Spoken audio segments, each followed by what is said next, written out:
तो अभी मैं स्क्रीन शेयर करता हूँ बच्चों आपको।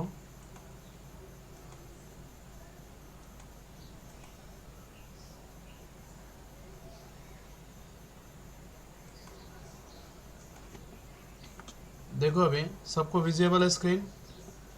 देखो फिफ्थ लेसन है फॉर्म ऑफ द मार्केट, ठीक है, types of the market. Form means होता है बच्चों टाइप्स, मार्केट के कितने टाइप्स होते हैं। सो देखो मार्केट के जो टाइप्स है वो हम पढ़ेंगे। Before that what is the meaning of the market.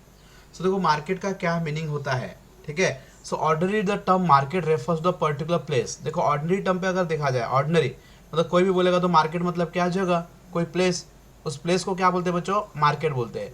Where goods are purchase and sold, और वहां पे क्या होता है, गुड्स परचेस और सोल्ड होता है। But in economic the market use in the wide prospective, मतलब उसके अलग अलग प्रोस्पेक्टिव होते हैं, मतलब अलग अलग व्यू होते हैं मार्केट के, ठीक है। तो वो कैसे व्यू है, देखो in the economic view the term market does not mean particular place, ठीक है। और इकोनॉमिक व्यू में देखा जाए, in the economic view market does not mean only the particular place, सिर्फ एक पर्टिकुलर जगह, एक पर्टिकुलर जगह को सिर्फ मार्केट नहीं बोलते। Means market means not whole area where the buyer and seller of the products are spreaded, ठीक है। मतलब जो बायर एंड सेलर है, बायर एंड सेलर किसके बच्चों, प्रोडक्ट के, वो क्या स्प्रेडेड है, फैले हुए पूरे एरिया में, कवर करके रखा है, उस सारे एरिया को हम मार्केट बोलते हैं। सो देखो now days the marketing things going on the online basis. देखो ऑनलाइन भी हम क्या करते हैं, प्रोडक्ट को सेल करते हैं, परचेस करते हैं, तो ऑनलाइन क्या है, वो भी मार्केट ही है, समझ में। So today does not mean market is only place, market means not whole area, वो हर एक एरिया है जहाँ पे बायर एंड सेलर क्या करते हैं, प्रोडक्ट किसके बायर एंड सेलर, प्रोडक्ट के जो बायर एंड सेलर है वो क्या करते हैं, एक दूसरे को गुड्स एंड सर्विस को एक्सचेंज करते हैं, वो सबको क्या बोलते हैं, मार्केट बोलते हैं। So we can also say that market does not mean only place, market का सिर्फ मतलब प्लेस नहीं होता, मार्केट मतलब क्या, वो सभी थिंग्स जहाँ पे क्या करते हैं, बायर एंड सेलर एक दूसरे को मिलते हैं और गुड्स एंड सर्विस को क्या करते हैं, एक्सचेंज करते हैं, that is called a market, ठीक है। So in the word of the a corner say that economists understand by the term market not only a particular place। देखो इसलिए कॉर्नट ने क्या बताया बच्चों, market not only any place, particular place, सिर्फ वो एक प्लेस ही नहीं है विच थिंग्स आर बॉट और सोल्ड, ठीक है, जहाँ पे गुड्स को बेचा जाता है, खरीदा, but whole of any region, मतलब कोई भी रीजन हो सकता है, कोई भी क्षेत्र हो सकता है, in which the buyer and seller are in such a free to intercourse with the one others that the price of the same goods tend to be equality easily and to the quickly। जहाँ पे क्या करते हैं, price वगैरह, price को हम क्या करते हैं, इजीली फिक्स कर सकते हैं, इजीली क्या एंड क्विकली क्या करते हैं, उसको प्राइस को इक्वलाइज कर सकते हैं, तो उस सब को क्या बोलते हैं, मार्केट बोलते हैं। सो नाउ डेज मैं बोला ना कि मार्केट क्या है, एक प्लेस ही नहीं है, it is not only place, it is a which include all the things that the bought goods or product are bought and sold। वो सभी थिंग्स को जहाँ पे थिंग को क्या करते हैं, परचेस सोल्ड करते हैं, होल रीजन्स मतलब पूरे रीजन्स को, पूरे एरिया को हम क्या कहते हैं, मार्केट बोलते हैं, जहाँ पे बायर और सेलर क्या कहते हैं, फ्रीली एक दूसरे से इंटरकोर्स कर सके, मतलब इंटरेक्ट कर सके, लेन देन कर सके, ठीक है, निगोशिएशन कर सके, वो सब प्लेस को क्या बोलते हैं, मार्केट बोलते हैं। So that the price of same goods tend to be equality easily and quickly, ठीक है, जहाँ पे क्या करते हैं, उसके गुड्स का प्राइस हम इक्वली क्या कर सकते हैं, निगोशिएट कर सकते हैं, easily and quickly, this calls a place, is calls a market. ये क्या हो गया बच्चों, मार्केट का मीनिंग हो गया। So market means what, it is a place of exchange, it is a okay, but in today's world we say that market is means any place where the any reasons, whole of the reasons where the buyer and seller are freely interact each others and buy and sell the products, जहाँ पे goods को easily cell कर सकते हैं, quickly bye and cell कर सकते हैं, that is called a market. तो इस टाइम पे क्या होता है बच्चों, ऑनलाइन में मार्केटिंग होती है, हम ऑनलाइन भी क्या करते हैं, गुड्स को सोल्ड करते हैं, जरूर नहीं कि हम पर्सनली बायर एंड सेलर एक दूसरे को मिले, ऑनलाइन भी क्या करते हैं, हम गुड्स को परचेस एंड सेल करते हैं, तो वो भी क्या है, जरूरी नहीं वो प्लेस है, it is not a place, ठीक है। ये एक रीजन, कोई भी क्षेत्र हो सकता है, कोई भी जगह हो सकता है, जहाँ पे जरूर नहीं है कोई पर्टिकुलर फिजिकल प्लेस हो, ठीक है। So this calls a market. Thus market network is dealing between the potential buyer and potential seller। तो मार्केट क्या होता है बच्चों, मार्केट का जो नेटवर्क है, हाँ, मार्केट का एक क्या वेब है, समझो एक पूरा नेटवर्क है, जहाँ पे क्या होता है, बायर और सेलर एक दूसरे को डील कर सकते हैं, potential buyer and potential seller. देखो potential buyer and potential seller, potential means what, means जो जिसके पास एबिलिटी है, जिसके पास विलिंगनेस है, देखो हमने सप्लाई और डिमांड में देखा, देखो ability and willingness to buy and sell, बराबर ना, जिसके पास एबिलिटी है खरीदने की, जिसके पास एबिलिटी है परचेस करने की, ऐसे एबल पर्सन जो मार्केट में गुड्स को सेल कर सकता है और वो ये मार्केट में गुड्स को परचेस कर सकता है, means who is ready to buy, is ready to sell, that is potential buyer and seller. ठीक है, तो पोटेंशियल बायर एंड सेलर का एक नेटवर्क का नेटवर्क है जो क्या होते हैं, एक दूसरे को डीलिंग करते हैं। At any point market will be exist if there, देखो मार्केट हम क्या बोल सकते हैं, मार्केट किसको बोलेंगे, जहां पे बायर और सेलर हो, वो मार्केट है। और product service bought and sold, मार्केट में और क्या मालूम पड़ता है, हम गुड्स एंड सर्विस को सोल्ड करते हैं। Price of product is fix, जहां पे प्राइस फिक्स होता है, मार्केट में क्या होता है, हम कोई भी प्रोडक्ट का क्या करते हैं बच्चों, प्राइस फिक्स कर सकते हैं, we can be fix the price of any products. ठीक है, प्रोडक्ट का हम प्राइस फिक्स कर सकते हैं, दिस इज अ मार्केट। ठीक है, उसके बाद close contact with the buyer and seller, जहाँ पे बायर एंड सेलर एक दूसरे के क्लोज कॉन्टैक्ट में आते हैं, देखो ऑनलाइन आ सकते हैं, एक फिजिकल प्लेस में आ सकते हैं, सो दैट प्लेस और द ऑनलाइन प्रेजेंस और any region this cause a market. और नॉलेज अबाउट द मार्केट, देखो बायर एंड सेलर दोनों को क्या होना चाहिए, मार्केट का नॉलेज होना चाहिए। सो दिस 5 थिंग्स से what is about the market, ये जो 5 पॉइंट है ये आपको बता रहे हैं कि मार्केट क्या होता है। So all this are things include the market. ठीक है, तो ये हो गया मार्केट और उसका मीनिंग। अब हम बच्चों पढ़ेंगे classification of market, means what, form of market हमारा लेसन है, फॉर्म मतलब टाइप्स ऑफ मार्केट। देखो बच्चों जो मार्केट है ना, उसका जो क्लासिफिकेशन है, this classification is done on the various basis. ठीक है, अलग अलग बेस पे उसको क्लासिफाइड किया है, जैसे on the base of place, on the base of time, on the base of competition, ऐसे 3 बेस पे हम यहाँ पे मार्केट को डिवाइड कर रहे हैं। और भी उसके अलग अलग बेस होते हैं, प्रोडक्ट के बेस पे होता है, ठीक है, जैसे financial market, capital market, commodity market, है ना, ऐसे अलग अलग टाइप्स के मार्केट होते हैं। तो वैसे यहाँ पे प्लेस के हिसाब से मार्केट है, मार्केट कौन से प्लेस में कंडक्ट हो रहा है उसके हिसाब से मार्केट का क्लासिफिकेशन किया है। मार्केट कितने टाइम के लिए कंडक्ट, हाउ व्हाट टाइम, ठीक है, हाउ मच टाइम, मतलब मार्केट टेक करने वाला है।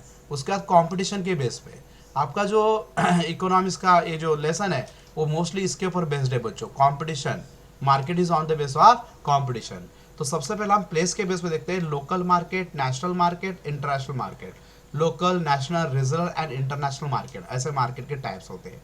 ठीक है, उसके बाद टाइम के हिसाब से very short term market, long term market and very long term market. ठीक है, ये टाइम के हिसाब से, टर्म इज व्हाट, टाइम, ठीक है, लाइन पीरियड। ठीक है, उसके बाद कंपटीशन के बेस पे जो मार्केट है बच्चों, it is a perfect and imperfect, 2 type है, perfect competition market and imperfect competition market. So imperfect में 3 टाइप्स है, मोनोपोली, ओलिगोपोली एंड मोनोपोलिस्टिक।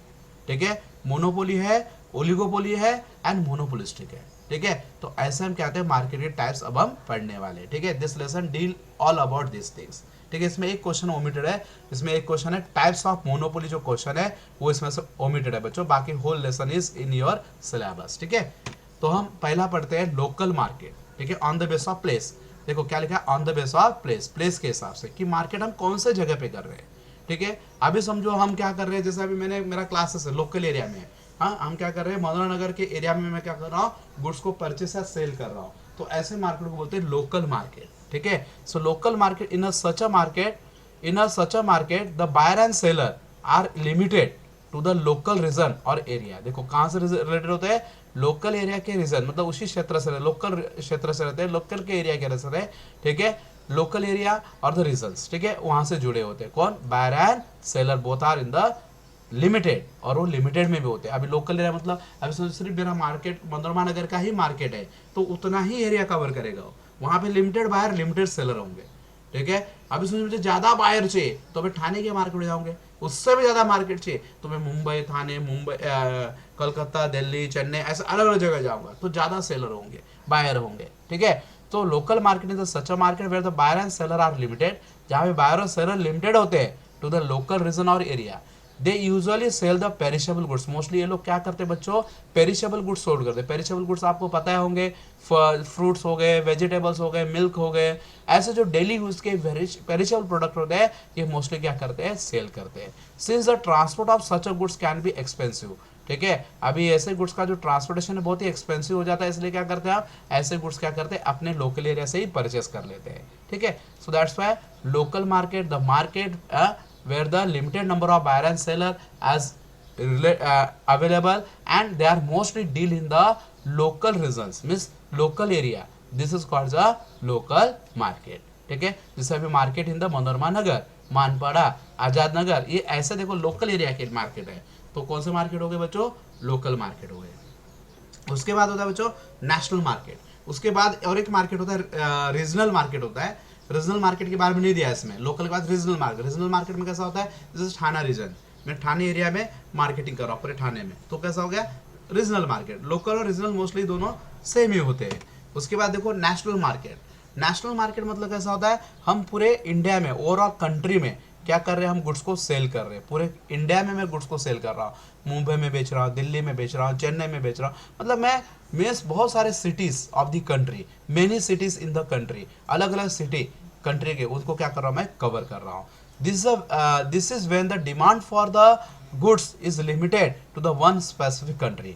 देखो मेरे गुड्स का जो डिमांड है वो कहाँ से आएगा, सिर्फ पूरे होल ऑफ कंट्री से ही आएगा, एक ही कंट्री से, मेरे खुद के कंट्री से आएगा। तो कौन सा मार्केट हो गया, नेशनल मार्केट। पूरे कंट्री में मेरे होल कंट्री में से मेरे गुड्स का डिमांड होगा। और the government may not allow the trade to such a goods outside of national boundaries. और ऐसे गुड्स क्या होते हैं, कभी कभी हम क्या करते हैं हमारे नेशनल सिक्योरिटी के लिए, हमारे ट्रेड की सिक्योरिटी के लिए हम ऐसे गुड्स को अदर कंट्री में अलाउ नहीं करते सेल करने के लिए। कौन, गवर्नमेंट। तो ऐसे गुड्स को हम मोस्टली कहाँ पे सेल करते हैं, only in our country's market, अपने देश के मार्केट में, अपने नेशन के मार्केट में उसको बाइंग एंड सेलिंग करते हैं। सो that's why it is called the national market, ठीक है। So marketing in the Mumbai, Delhi, Chennai and overall the India, पूरे इंडिया के अंदर, विद इन इंडिया।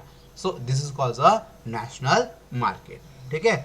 उसके बाद बच्चों इंटरनेशनल मार्केट। देखो इंटरनेशनल मार्केट मतलब वो अलग अलग place, different place in the world में अलग अलग प्लेस में मैं क्या कर रहा हूँ, अपने गुड्स को बेच रहा हूँ। तो ये क्या होगा, इंटरनेशनल मार्केट।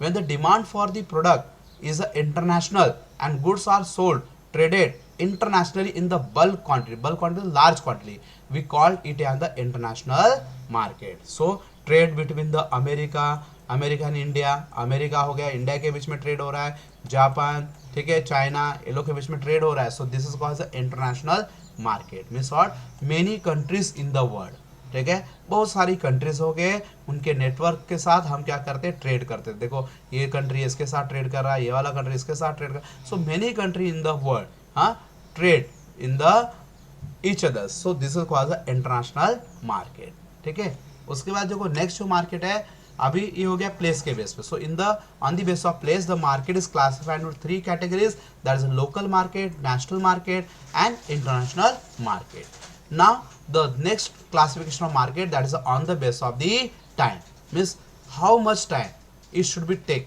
मतलब मार्केट में को कितना समय लगता है एक गुड्स को सेल करने में, ठीक है। So what is a time period of the market, market का टाइम पीरियड क्या होना चाहिए। So on the base of time there is a first very short period market या शॉर्ट टर्म मार्केट। तो पहला मार्केट कौन सा है, वेरी शॉर्ट पीरियड मार्केट, समझ में। तो very short period market it is for the few days और फ्यू आवर्स। ये मार्केट फ्यू डेज का भी हो सकता है, फ्यू आवर्स का हो सकता है बच्चों, ठीक है। ये मार्केट पर्टिकुलर आवर्स के लिए भी हो सकता है या पर्टिकुलर डेज के लिए भी हो सकते हैं। इसको वेरी शॉर्ट टर्म मार्केट बोलते हैं। So very short period market period is a period in which the supply is fix and price is determined by the demand. यहाँ पे प्राइस सिर्फ डिमांड पे डिपेंड करेगा और पर्टिकुलर आवर्स या particular day या पर्टिकुलर वीक के लिए वो मार्केट होने वाला है। और वो डिमांड, पूरा मार्केट का जो प्राइस है वो कौन फिक्स करे, डिमांड, ठीक है। अभी समझो जैसे मैं टोमेटो सेल करने के लिए आया मार्केट में, तो डिपेंड करेगा कि मार्केट में टोमेटो का डिमांड कितना है, उसका प्राइस हमेशा अप्स डाउन होते रहेगा, कभी बढ़ेगा कभी घटेगा, वो कम ज़्यादा होते रहेगा price, depend on the demand.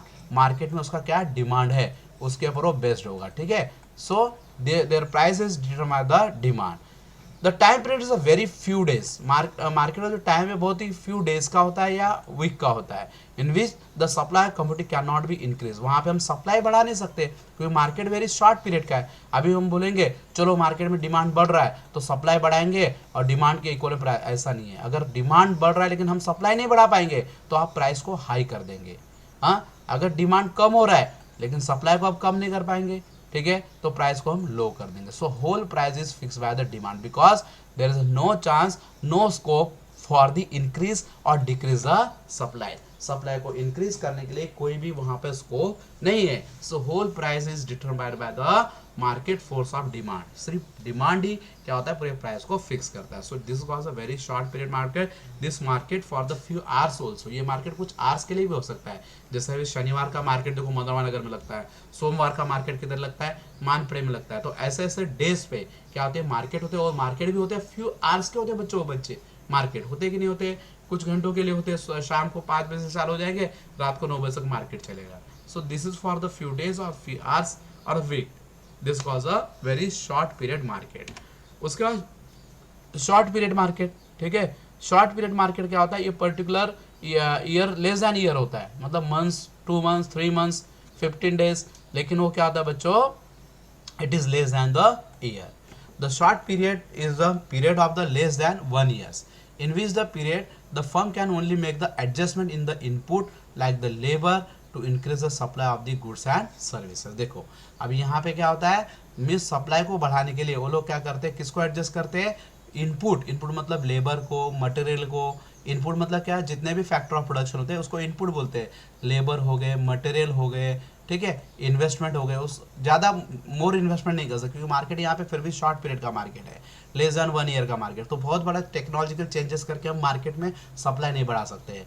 So supply will depend upon the your adjustment of input. Input को कम ज़्यादा करके एडजस्ट करके हम क्या कर सकते हैं, जैसे अभी समझो मार्केट में बहुत डिमांड बढ़ गया, सप्लाई बढ़ाना, तो मैं लेबर को जहाँ पे लेबर 8 आवर्स वर्क करे उनको बोलेंगे चलो बच्चों आप 12 आवर्स वर्क करो, उन लेबर को हम 12 आवर्स वर्क करने के लिए हम लगा देंगे, ठीक है कि नहीं। तो हम क्या करेंगे, उसका वर्क आवर्स बढ़ा देंगे, इस तरह से एडजस्टमेंट करेंगे। लेकिन हमारे पास इतना सफिशिएंट टाइम नहीं होता है कि हम नई टेक्नोलॉजी इन्वेंटेड करें और मार्केट में सप्लाई करें। ऐसा होना मोस्टली पॉसिबल नहीं है। मोस्टली हम लेबर को इंक्रीज डिक्रीज करके सप्लाई पे कंट्रोल करते हैं, ठीक है। So this is a very short, it is a short period market. So short period market क्या होता है बच्चों, it is a less than 1 year. In this period the firm only make the adjustment the input. अगर उनको supply बढ़ाना है, supply को change करना है, if you want to divert the supply, so they can be change the input, adjust in the input, mostly in the labour हो गए, material हो गए, उसमें थोड़ा बहुत एडजस्टमेंट कर सकते हैं। But there is no change the new technology methods, वो हम इन्वेंटेड करके प्रोडक्शन एंड सप्लाई बढ़ा नहीं सकते। So this is a short period market. उसके बाद बच्चों है long period market. Long period market means above 1 years, 1 साल के ऊपर का मार्केट होगा। Long run is a period time in which all factor of production and cost are variable. देखो हर एक चीज को चेंज कर सकते हैं, वेरिएबल करना मतलब चेंज, मटेरियल को चेंज कर सकते हैं, लेबर को चेंज कर सकते हैं, नंबर ऑफ लेबर को बढ़ा सकते हैं उनको ट्रेडिंग दे के, हाँ। उसके बाद टेक्नोलॉजी को चेंज कर सकते हैं, मतलब जिसको कैपिटल बोलते हैं, टेक्नोलॉजी को चेंज कर सकते हैं, मटेरियल को चेंज कर सकते हैं, जिसको हम नेचुरल रिसोर्स बोलते हैं बच्चों, ठीक है। तो ये सब चीज़ हम चेंज करके हम क्या करते हैं, मीन्स प्रोडक्शन को बढ़ा सकते हैं, सप्लाई को बढ़ा सकते हैं, because this market is for the longer period and we having the sufficient time to adjust adjust our factor of production according to demand and increase the supply according to demand. In the long run firm can be adjust all costs, सारे cost को adjust कर सकता है वो, labour को, material को, हर एक के cost को adjust करता है। It for the few years, generally 5 years, A few year के लिए होता है, means more than years and up to 5 years, समझ में। ये उस पीरियड के लिए मार्केट होता है, this is a long run market. उसका very long run market means above 5 years होगा, ठीक है, अबव 5 इयर्स होगा, 10 इयर्स, 20 इयर्स, ऐसे लॉन्गर पीरियड के लिए मार्केट चलेगा, very long period market. Very long period is a production time that is a too long. देखो ये लॉन्ग पीरियड मार्केट है जहाँ पे आपके पास प्रोडक्शन टाइम बहुत ज़्यादा है, ठीक है। आप क्या करते हो, नया नया टेक्नोलॉजी इन्वेंटेड करके, नए टेक्नोलॉजी को शोध करके आप क्या करते हो, प्रोडक्शन, हाँ, नए लाइन का बिजनेस, वो सब कुछ चेंज कर सकते हो as per the demand. So there is a sufficient time, so long that is a so long that all input are variable. यहाँ पे सारे इनपुट यहाँ पे वेरिएबल हो गए। It is a more than 5 years market, ठीक है। तो ये सब मार्केट जो है ना टाइम के ऊपर बेस्ड है। तो देखो जैसे सब में टाइम ही बताया, वेरी शॉर्ट पीरियड मार्केट में क्या बताया बच्चों, time it is for the few days और द वीक। इसमें टाइम बताया it is for the less than 1 years. ये मार्केट कैसा है, short term market, less than years, मतलब more than months but less than years, ठीक है। उसके बाद long run market, it is up to 5 years, more than years and up to 5 years. और यहाँ पे वेरी लॉन्ग रन मार्केट अबो 5 years, उसको क्या बोलते हैं, वेरी लॉन्ग रन मार्केट बोलते हैं। समझ में? इसमें किसी को डाउट है बच्चों? If anybody having doubt can ask. 2 type मैंने पढ़ा है अभी, किसी को डाउट है क्या? No sir. ठीक, ठीक है। On the base of competition. Now next है थर्ड जो डिवीजन है, कैटेगरी है बच्चों, on the base of competition. So competition among the seller and buyer, ठीक है, among the seller and buyer is a most important criteria for the classification of market in the economy. देखो अभी हम क्या कर रहे हैं, कंपटीशन, सेलर के बीच में कंपटीशन है, बायर के बीच में कंपटीशन है, उसके ऊपर डिपेंड करेगा कि मार्केट को कैसे क्लासिफाइड करना है, ठीक है। उसके competition, number of seller, number of buyer के बेस पे हम क्या करेंगे, मार्केट को क्लासिफाई करेंगे, ठीक है। So let us study various types of market on the base of competition among the seller. So seller के बेस पे हम क्या करेंगे, मार्केट को क्लासिफाइड करेंगे on the base of seller. तो उसमें देखो मार्केट में परफेक्ट कंपटीशन मार्केट है and imperfect. Imperfect monopoly, oligopoly and monopolistic. तो हम सबसे पहला पढ़ते हैं परफेक्ट कंपटीशन मार्केट। सो देखो परफेक्ट कंपटीशन मार्केट एक्चुअली बोला जाए, this is a market, this is a market which is not a real, it is a ideologistic concept, ठीक है। जो मार्केट का कॉन्सेप्ट ना परफेक्ट, आपको पता है अगर कोई भी पर्सन परफेक्ट नहीं होता है, कोई भी चीज परफेक्ट नहीं होती है, तो मार्केट कैसा परफेक्ट होगा। So this is a ideologistic concept, मतलब एक सोच है कि परफेक्ट कॉम्पिटिशन अगर मार्केट होगा तो किस तरीके का होगा। समझ में आया बच्चों? So a perfect competition market situation where there is a large number of a buyer and seller buying and selling homogeneous product at a single uniform price, ठीक है। सो परफेक्ट कॉम्पिटिशन मार्केट क्या है, एक ideologistic concept है, this not real concept, but if we think about the perfect competition market, so what is that, it's a situation where there's a large number of buyer and seller, जहां पे large number के buyer भी होंगे, large number के seller भी होंगे। what they buy, buying and selling the homogeneous product। homogeneous product मालूम है, homogeneous word के बारे में किसको मालूम है, what do you mean by homogeneous? पहले भी हमने word सुना है, ये सुना है ना पहले word, जो एक जैसे दिखते हैं। हाँ, जो एक जैसे होते हैं, जिसका शेप, साइज, कलर, डिजाइन, ये हमने किस में पढ़ा था बच्चों, लॉ ऑफ डीओमी में पढ़ा था, पढ़ा कि नहीं, जिसका शेप, साइज, कलर, डिजाइन एक जैसा होना चाहिए, होमोजेनियस प्रोडक्ट, लॉ ऑफ डीओमी में पढ़ा था। लॉ ऑफ डीओमी में मार्जिन तभी डिमिनिश होगी जब क्या होंगे, सारे प्रोडक्ट एक जैसे होंगे। समझ में? Means so there is a homogeneous product and selling the product single uniform price, और प्राइस भी एक ही होगा, तब जाके कंपटीशन सेम होगा। अभी देखो जो दो कॉम्पिटिटर्स है, दोनों एक जैसे होंगे, दोनों मार्केट में आए, दोनों एक जैसे दिखते रहेंगे, दोनों सेम टू सेम दिखते रहेंगे, तब परफेक्ट कंपटीशन होगा। ये एकदम हट्टा कट्टा रहेगा, ये दुबला पतला रहेगा, दोनों में जो परफेक्ट कंपटीशन नहीं होगा, दोनों एक जैसे दिखने चाहिए, तब जाके कंपटीशन क्या होगा, हेल्दी वगैरह, तब जाके दोनों का फाइटिंग का कंपटीशन एक जैसा होगा। सो कंपटीशन परफेक्ट होने के लिए बच्चों, ठीक है, कंपटीशन को परफेक्ट करने के लिए आपको क्या चाहिए, मीन्स हर एक चीज एक जैसे होना चाहिए, मतलब होमोजेनस होनी चाहिए, प्लस प्रोडक्ट जो होना चाहिए उसका प्राइस भी एक जैसा होना चाहिए।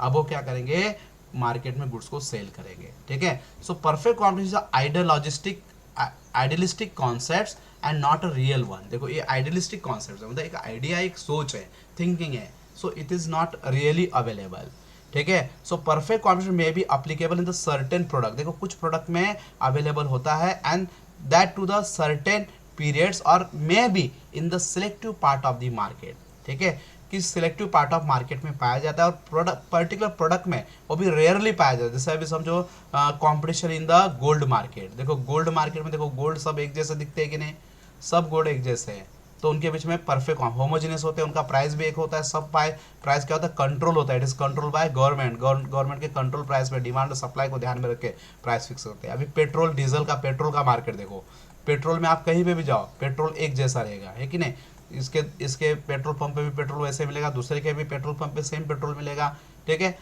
तो इसका मतलब यहाँ पे कौन सा कंपटीशन चल रहा है बच्चों, परफेक्ट कंपटीशन, ठीक है, वो भी पर्टिकुलर पीरियड के लिए होता है, ठीक है, उसमें भी चेंजेस आ जाता है लोकेशन के बेस्ड पे। अब इसमें किसी का पेट्रोल पंप एकदम हाईवे पे रहेगा तो उसका ज़्यादा सेल होगा, किसी का पेट्रोल पंप एकदम थोड़ा बैकवर्ड एरिया में रहेगा तो कम चलेगा। तो ऐसे फिर भी वहाँ पे कंपटीशन परफेक्ट होना, थोड़ा बहुत वहाँ पे डिफरेंशिएशन आ ही जाता है। So even there is a perfect competition, there is some slight differentiation which make the competition unperfect. So this perfect competition market, that's why it is a ideologistic concept, इसलिए बोला है वो आइडियलिस्टिक कंसेप्ट्स है, ठीक है। So perfect competition के बारे में क्या पता है? Perfect competition market situation where there is a large number of buyer, large number of seller, buying and selling homogeneous product at a single uniform price, ठीक है। इसको क्या बोलते हैं? परफेक्ट कॉम्पिटिशन मार्केट, ठीक है। तो अब हम पढ़ेंगे फीचर्स ऑफ परफेक्ट कॉम्पिटिशन, ठीक है। आज हम क्या पढ़ेंगे बच्चों? Features of perfect competition. तो फीचर्स ऑफ जो परफेक्ट कॉम्पिटिशन है, इसको हम बोल सकते हैं, अजम्पशन भी बोल सकते हैं बच्चों, एज्यूम कर रहे हैं, रियल नहीं है ना, जो चीज़ रियल नहीं है उसको हम एज्यूम कर सकते हैं, ऐसा होगा तो तब वो परफेक्ट माना जाएगा। सो इसको हम अजम्पशन भी बोल सकते हैं, या फिर उसको हम बोल सकते हैं कंडीशन। फीचर्स की जगह कंडीशन भी लिखोगे तो भी आंसर वही आएगा, condition for perfect competition market. So this is a assumption, you can say this is also condition for the perfect competition market. तो मार्केट को परफेक्ट करने के लिए क्या होना जरूरी बच्चों? Large number of buyer and large number of seller. आपने डेफिनेशन में पढ़ा, in the definition we have study the perfect competition market where is the large number of buyer and large number of seller. Buyer भी large number के, seller भी large number के, ठीक है। तो देखो यहाँ पे लार्ज नंबर के, this is the seller category, ये जो लाइन है ये किसका है? सेलर का है। और ये कैटेगरी किसका है? बायर का है। बायर भी लार्ज नंबर पे, सेलर भी लार्ज नंबर पे, और इनको पूरा फ्रीडम है, वो कहीं पे भी परचेस कर सकते हैं। ये जो पर्सन है देखो, ये मिस्टर ए से भी परचेस कर सकता है, बी से भी कर सकता है, सी से भी कर सकता है, डी से भी कर सकता है, ए से भी, मतलब कोई किससे भी परचेस कर सकता है। ये इससे सेल कर सकता है, इससे परचेस कर सकता है। So there is a means large number of buyer, large number of seller, ठीक है। So there is a exist large number of buyer and seller in the perfectly competitive market. The number of buyer and seller are so large. देखो buyer and seller दोनों large क्यों है? Large क्यों होने चाहिए? क्योंकि सिंगल बायर और single seller can not influence manipulate the price output through his action. क्योंकि अकेला सेलर पूरे मार्केट को मतलब इन्फ्लुएंस नहीं कर सकता, ठीक है, उसको प्रभावित नहीं कर सकता। मार्केट के जो सप्लाई है, प्राइस है, उसको अकेला बायर है, अकेला सेलर डिक्टेट नहीं कर पाता है। अगर सिंगल सेलर अगर मार्केट में रहेगा तो मार्केट क्या होगा? पूरा मार्केट सेलर के हाथ में चला जाएगा, सेलर्स मार्केट हो जाएगा।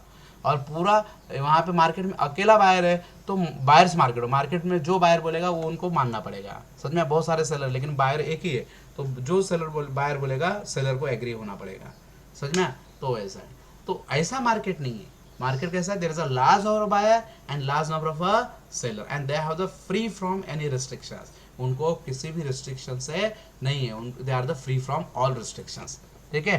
तो ये हो गए large number of buyer, large number of seller, because single buyer और single seller is not in a position to influence the market price and the output through their action, ठीक है। उसका नेक्स्ट है होमोजेनियस प्रोडक्ट। देखो product कैसे रहते हैं? Homogeneous. Homogeneous मतलब एक जैसे। देखो पर्टिकुलर प्रोडक्ट एक जैसे दिख रहे हैं कि नहीं? देखो इनका शेप, साइज, कलर, इसका भी देखो शेप, साइज, कलर, डिजाइन एक जैसा दिख रहा है, तो ये क्या है? होमोजेनियस प्रोडक्ट हो गए, ठीक है। अभी ऐसा ही प्रोडक्ट मेरे पास भी है, मिस्टर ए के पास भी वही प्रोडक्ट है, बी के पास भी वही है, सी के पास ए, मतलब आपके पास कोई ऑप्शन नहीं है कि मैं बी के पास क्यों जाऊँ, ए के पास क्यों जाऊँ, सी के पास क्यों जाऊँ। सबके पास एक ही जैसा शेप, साइज, कलर, डिज़ाइन, एक चीज़ सेम है। अभी तुम पेट्रोल भरने चले जाओ, मानपड़ के पेट्रोल पंप से भरो या ठाणे के पेट्रोल पंप से, जहाँ से तुमको पेट्रोल डालना है, पेट्रोल तो एक ही जैसा मिलने वाला है, सेम टू सेम रहेगा। फिर भी हम क्या करते हैं? चॉइस कर सकते हैं, ठीक है। So homogeneous product, the product sold in the market are the homogeneous, that is identical in the taste, shape, size, color, design and quality। तभी जाके competition क्या होगा? परफेक्ट होगा। So all the product are homogeneous in the nature, means their shape, size, color, design, everything is same, ठीक है। तो ऐसे product market में होने चाहिए। उसका और कंडीशन क्या बोला है? There is a free entry, free exit, this is a market area, so there easily come in and easily go back, ठीक है। वो आ सकते हैं, जा सकते हैं any times, so there is a no restrictions, free entry और फ्री एग्जिस्ट, मतलब आना जाना क्या है? फ्री है, कोई रिस्ट्रिक्शंस नहीं है। एक्चुअली मार्केट में रिस्ट्रिक्शन करते हैं, आपको मालूम है, लीगल उससे मोनोपोली क्रिएट करते हैं। जैसे हमने अपने आप को कॉपीराइट कर दिया तो दूसरे को प्रोडक्ट बनाने को हमने रिस्ट्रिक्शन कर दिया, तो ऐसा कुछ भी नहीं है। There is a freedom, any person can enter the market, any time leave the market, so there is a freedom, तभी कंपटीशन परफेक्ट होगा। नहीं तो कंपटीशन नहीं होगा अगर हमने क्या किया, अपने आप को क्या क्या रिस्ट्रिक्शन कर दिया। हम दो लोगों ने मिलकर क्या क्या मार्केट में दूसरे को आने को रिस्ट्रिक्शन किया, तो हम भले दो है लेकिन हम क्या बन गए? एक हो गए। So there is a monopoly, it is not a competition, ठीक है। So there is a freedom, देखो यहाँ पे क्या है? फ्रीडम है, freedom of entry and exist to the firm under the perfectly competitive market. So perfect competition market में जो फर्म है, फर्म मतलब जो बिजनेस है, उसको क्या है, कोई भी एंट्री कर सकता है और कभी भी मार्केट को लेफ्ट कर सकता है, छोड़ के जा सकता है।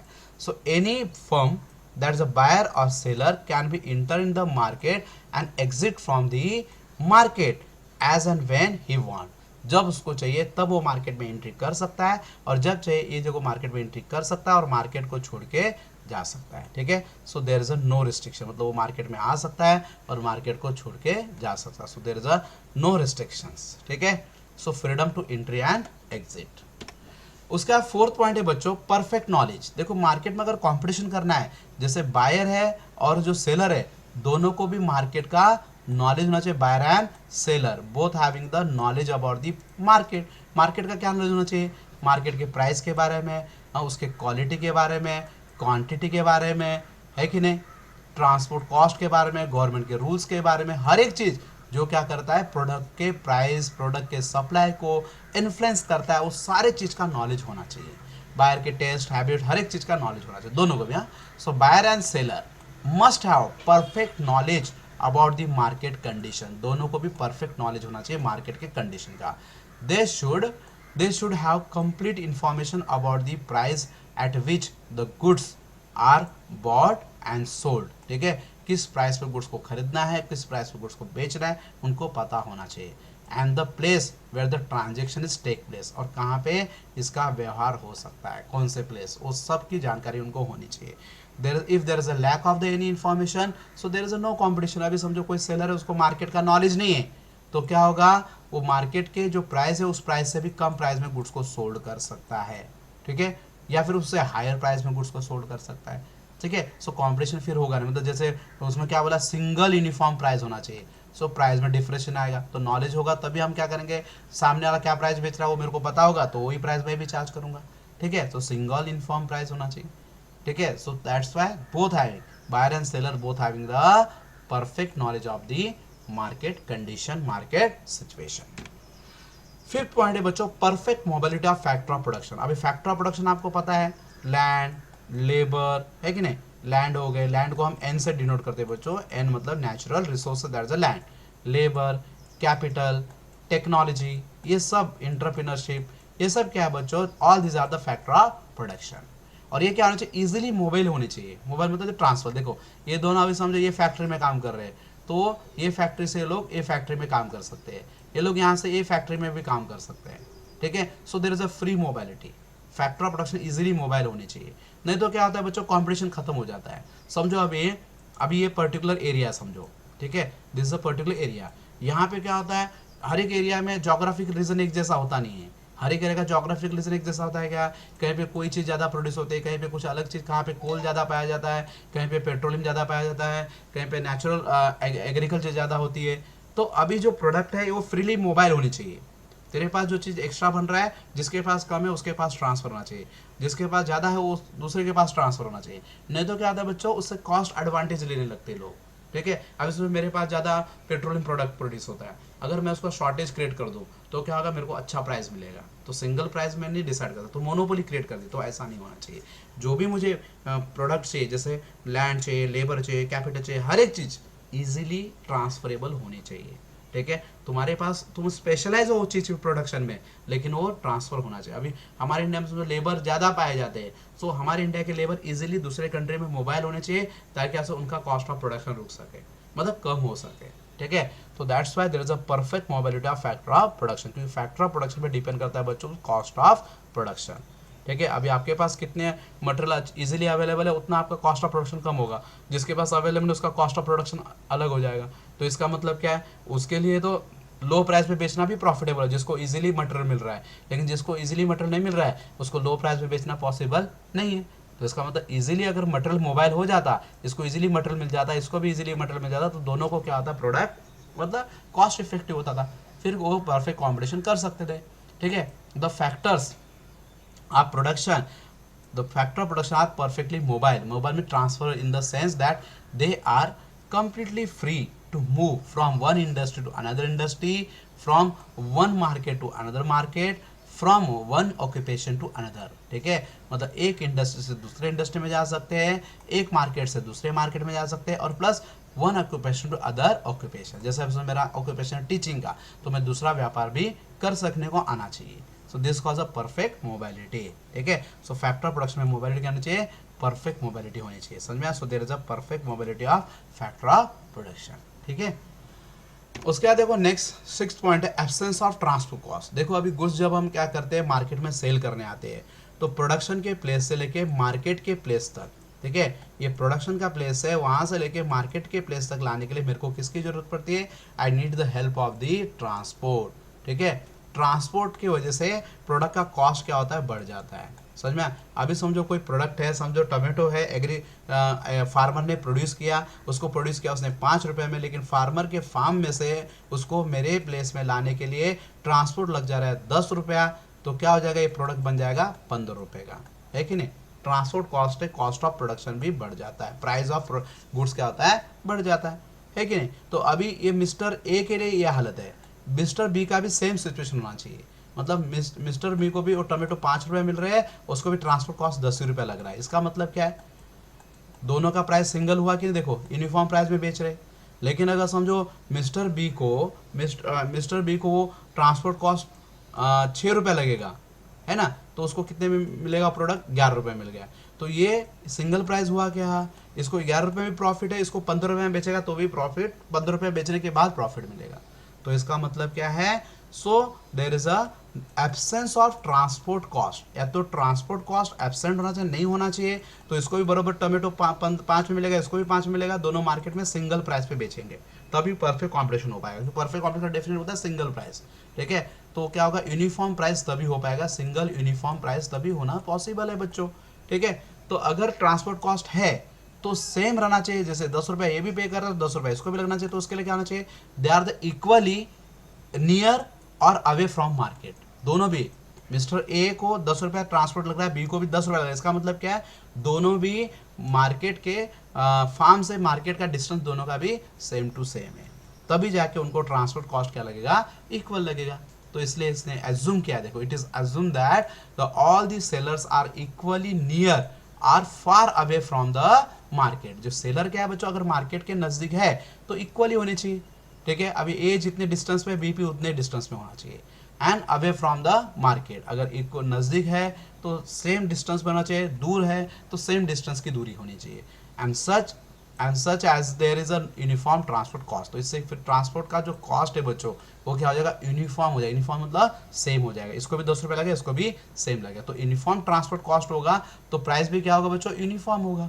ठीक है, all the sellers, so it is assume that transport cost absent. या तो ट्रांसपोर्ट कॉस्ट नहीं है तो नहीं होना चाहिए, ए को लिए ट्रांसफर कॉस्ट नहीं है, बी के लिए भी नहीं है, अगर है तो दोनों के लिए क्या होना चाहिए, सेम होना चाहिए, एक जैसा होना चाहिए, ताकि उनका प्राइस सेम रहे।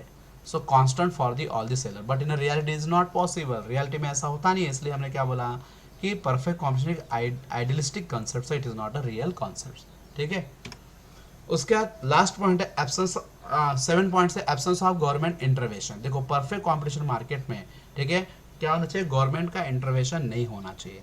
क्योंकि देखो गवर्नमेंट का जब इंटरवेंशन होता है फिर से वो किसके ऊपर इफेक्ट पड़ता है, प्रोडक्ट के कॉस्ट के ऊपर इफेक्ट पड़ता है, प्रोडक्ट के प्राइस पे इफेक्ट पड़ता है। ठीक है, अभी गवर्नमेंट ने अगर पॉलिसी चेंज कर दी तो इसको इसके ऊपर टैक्स ज़्यादा लगा, इसके ऊपर टैक्स कम लगा, तो अल्टीमेटली क्या हो जाएगा, हाँ, उसमें क्या हो जाएगा, प्रोडक्ट के प्राइस में डिफरेंशिएशन आ जाएगा, फिर कंपटीशन होना पॉसिबल नहीं है। सो एब्सेंस ऑफ गवर्नमेंट, अगर गवर्नमेंट का इंटरवेंशन है तो इक्वली होना चाहिए, अगर नहीं है तो सेम होना चाहिए। देखो टैक्स एंड सब्सिडी के मामले में, ठीक है, मैक्सिमम एंड मिनिमम प्राइस के बारे में, हाँ, एमआरपी वगैरह गवर्नमेंट डिसाइड करती है, मिनिमम सपोर्ट एमएसपी के बारे में, मिनिमम सपोर्ट प्राइस, वो सब क्या होता है, गवर्नमेंट डिसाइड करती है। तो एमएसपी वगैरह वो सब में गवर्नमेंट का इंटरवेंशन नहीं होना चाहिए। रेगुलेटिंग मार्केट में रेगुलेट करना, मार्केट के रूल्स और रेगुलेशन के through, state ownership and state funding and provision, ये सब चीज़ जो होते हैं, ये सब की वजह से गवर्नमेंट का इंटरवेंशन होता है, तो ये सभी चीज़ नहीं होनी चाहिए। There is a no such kinds of government interventions. अगर है तो सबके ऊपर इक्वली होना चाहिए। ठीक है, मिस्टर ए को जितना टैक्स लगा रहा है गवर्नमेंट, उतना बी के ऊपर भी टैक्स लगाना चाहिए, मिस्टर बी के प्रोडक्ट के ऊपर। ए को सब्सिडी दिया और बी को नहीं दिया तो क्या होगा, दोनों फिर क्या होंगे, ए को सब्सिडी दिया, ए क्या हो गया, स्ट्रेंथ हो गया, उतना उसको सपोर्ट मिला, लेकिन बी को सब्सिडी नहीं दिया गवर्नमेंट ने, तो क्या हो जाएगा, वो उतने से वीक हो जाएगा, कमजोर पड़ जाएगा, फिर दोनों कॉम्पिटिशन में परफेक्टली नहीं आ सकते। So there is a no government intervention in respect of production, transportation, exchange of goods. Goods के प्रोडक्शन के लिए या फिर गुड्स को ट्रांसपोर्टेशन करने के लिए या गुड्स को एक्सचेंज करने के लिए, ठीक है, उस टाइम पे गवर्नमेंट का कोई भी इंटरवेंशन नहीं होना चाहिए, हस्तक्षेप नहीं होना चाहिए, उनका दखल अंदाजी नहीं होनी चाहिए, ठीक है। तो अगर उनका गवर्नमेंट का इंटरवेंशन है तो इक्वल इंटरवेंशन होना चाहिए। ए के ऊपर गवर्नमेंट का जितना रिस्ट्रिक्शन है बी के ऊपर भी उतना होना चाहिए, मिस्टर बी के ऊपर। अगर दोनों के ऊपर है तो सेम होना चाहिए, अगर नहीं है तो दोनों का भी इंटरवेंशन नहीं होना चाहिए, तभी वो कंपटीशन कर सकते हैं। इसका 8 पॉइंट है यूनिफॉर्म प्राइस। यूनिफॉर्म प्राइस मतलब बच्चों सिंगल प्राइस, ठीक है। तो देखो परफेक्ट कंपटीशन मार्केट में जो प्राइस होता है ना बच्चों, it is decide by demand and supply. This is the two market force which decide the price where the demand become equal to supply. जहाँ पे डिमांड और सप्लाई, देखो ये डिमांड करो, रेड वाला देखो क्या है डिमांड है और वो ब्लू वाला क्या है सप्लाई है। देखो दोनों इक्वल हो गए एक ही जगह पे, इस जगह पे, इस क्वांटिटी पे, और यहाँ पे जो प्राइस फिक्स हो गया ये क्या हो गया सिंगल प्राइस हो गया। कौन सा प्राइस हो गया? Single uniform price. This is called a price where demand become equal to supply. जहाँ पे मार्केट डिमांड और मार्केट सप्लाई दोनों इक्वल हो गए और प्राइस मार्केट में ये फिक्स हो गया, this is called a uniform single price, ठीक है। So there is the single uniform price in the market and it is determined by the force of demand and supply. और वो price को कौन फिक्स करते हैं? Demand and supply. देखो अभी यहाँ पे अगर ये देखो यहाँ पे डिमांड है और यहाँ पे सप्लाई है, तो यहाँ पे क्या हो जाएगा, ये भी प्राइस हम मार्केट में रखेंगे तो प्रॉब्लम हो जाएगा। देखो डिमांड कम है, यहाँ पे डिमांड कम है कि नहीं, देखो डिमांड यहाँ पे है, ठीक है, और सप्लाई यहाँ पे है, तो यहाँ पे demand is lower than the supply. Supply ज़्यादा हो जाएगा, डिमांड क्या हो कम हो जाएगा, तो यहाँ पे सेलर को प्रॉब्लम होगा, फिर ये प्राइस फिक्स नहीं करेंगे। अगर यहाँ पे इसके नीचे पी के नीचे, अभी देखो यहाँ पे अगर यहाँ पे हम क्या करते हैं, ये सप्लाई है और यहाँ पे डिमांड है, अभी देखो यहाँ पे डिमांड ज़्यादा हो गया और सप्लाई क्या हो गया कम हो गया, तो यहाँ पे क्या हो जाएगा, फिर कंज्यूमर को प्रॉब्लम हो जाएगा। सप्लाई कम हो गया, कंज्यूमर को प्राइस हाई पे करना पड़ेगा। तो इसके लिए हम ऐसा प्राइस फिक्स करेंगे जहाँ पे डिमांड और सप्लाई दोनों क्या हो जाए, इक्वल हो जाए, वेयर डिमांड और सप्लाई बोथ आर इक्वल, मतलब दोनों को बेनिफिटेड होगा। तो यहाँ पे ये जो पॉइंट है जिसको हम इक्विलिब्रियम पॉइंट बोलते हैं, अभी नेक्स्ट क्वेश्चन इसके ऊपर ही बेस्ड है बच्चों, इक्विलिब्रियम प्राइस के बारे में पढ़ेंगे। तो जो इक्विलिब्रियम प्राइस है बच्चों, ये क्या करता है, सिंगल प्राइस है। इक्विलिब्रियम प्राइस इसलिए बोलते हैं इसको क्योंकि डिमांड और सप्लाई दोनों क्या आते हैं यहाँ पे इक्वल है, दोनों एक ही पॉइंट पे आके मिल रहे हैं। So this is a price where the demand and supply both are equal, this is a single uniform price fix by the seller, ठीक है। तो ये हो गया single uniform price. So in the perfect competition market there is a single price, so all the seller, जितने भी seller market में है इसी प्राइस पे गुड्स को सेल करेंगे और बायर क्या करेंगे, उसी प्राइस पे गुड्स को बाय करेंगे, ठीक है। उसका demand curve of the firm, अब ये लास्ट पॉइंट है। तो परफेक्ट कॉम्पिटिशन मार्केट में जो डिमांड का जो कर्व होता है बच्चों, एक्चुअली डिमांड कर्व कैसा होता है, डाउनवर्ड स्लोप होता है, आपको पता है डिमांड कर्व कैसा स्लोप होता है, डाउनवर्ड, ठीक है। और ये देखो ये मार्केट का डिमांड कर्व है, डिमांड और सप्लाई अभी हमने पढ़ा देखो। लेकिन जो इंडिविजुअल फर्म है, फर्म का जो डिमांड कर्व है वो कैसा बनता है बच्चों, हॉरिजॉन्टल। कैसा बनता है, हॉरिजॉन्टल, ठीक है। इसका हॉरिजॉन्टल क्यों बनता है, क्योंकि देखो वहाँ पे प्राइस तो एक ही है, प्राइस एक ही है, प्राइस बढ़ेगा भी नहीं, प्राइस घटेगा भी नहीं, सिंगल प्राइस है। तो एक सिंगल प्राइस पे वो कितना भी क्वांटिटी सेल कर सकता है, वो Q1 सेल कर सकता है, Q2 क्वांटिटी सेल करता है, Q3 क्वांटिटी सेल कर सकता है, मतलब any quantity can be sell, ठीक है। और जितना डिमांड है उसका एडिशनल रेवेन्यू, एडिशनल सेल मतलब एडिशनल रेवेन्यू उसका, ठीक है। तो इसका मतलब क्या है, मार्जिनल रेवेन्यू MR। तो यहाँ पे मीन्स एनी क्वांटिटी सेल कर सकता है वो, इसलिए उसका डिमांड को ऐसा डाउनवर्ड स्लोप होने की अपेक्षा क्या बन जाता है बच्चों, हॉरिजॉन्टल स्ट्रेट लाइन। इस तरह से हॉरिजॉन्टल स्ट्रेट बनता है parallel to the x axis, x axis के समांतर में चला जाता है, ठीक है। सो डिमांड कर्व का स्लोप कैसा होता है इसमें, horizontal. So perfect competition market में फर्म का जो डिमांड कर्व है, not a market, firm demand curve, market में कैसा है, इस तरह से स्लोप होता है। So since the firm is a price taker, firm कैसा है बच्चों, यहाँ पे प्राइस टेकर, ध्यान में रखना, फर्म क्या है, प्राइस टेकर। और फर्म मतलब जो सेलर है, सेलर क्या होता है, प्राइस टेकर है। वो खुद का प्राइस फिक्स नहीं करता, वो प्राइस जो प्राइस मार्केट में है वो प्राइस पे गुड्स को सेल करता है, इसलिए उसको कहते हैं प्राइस टेकर। दो type, price maker, price taker होते हैं। प्राइस मेकर मतलब जो प्राइस बनाता है, खुद प्राइस फिक्स करता है, तो मोनोपोली प्राइस फिक्स कर सकता है खुद का। लेकिन हम परफेक्ट कॉम्पिटिशन मार्केट में, तो मार्केट जो प्राइस फिक्स करेगा वो प्राइस में बेचना है। जैसे पेट्रोल का जो प्राइस क्या होगा, डिमांड सप्लाई फिक्स करेगा, उसके हिसाब सारे पेट्रोल पंप वाले उसी प्राइस पे अपने पेट्रोल को सोल्ड करेंगे। तो क्या हो गए वो लोग, प्राइस टेकर हो गए, they are not a price maker. वो ₹1 भी प्राइस बढ़ा नहीं सकते खुद के मन से, so they are the price taker, ठीक है। तो क्या बन गया, price, it can be sell any amount of commodity at a prevailing price. मतलब जो प्राइस मार्केट में अवेलेबल है उस प्राइस में कितना भी क्वांटिटी वो सेल कर सकते हैं, जितना क्वांटिटी सेल होंगे उतना वो डिमांड होगा। So demand is equal to supply, ये ऐसा सिचुएशन है। तो इक्वल में सप्लाई चला जाता है। तो रेवेन्यू मतलब क्या होता है, सप्लाई, ठीक है। तो वो क्या होता है, उतने क्वांटिटी मार्केट में सेल कर सकते। 10 demand curve facing the horizontal, इससे डिमांड कोर कैसा बनता है, हॉरिजॉन्टल लाइन बनता है parallel to the x axis, ठीक है। तो इस तरह से क्या हो गया, features of perfect combination, we can say condition for perfect combination. Today I have finished, ठीक है बच्चों। If anybody having doubt they can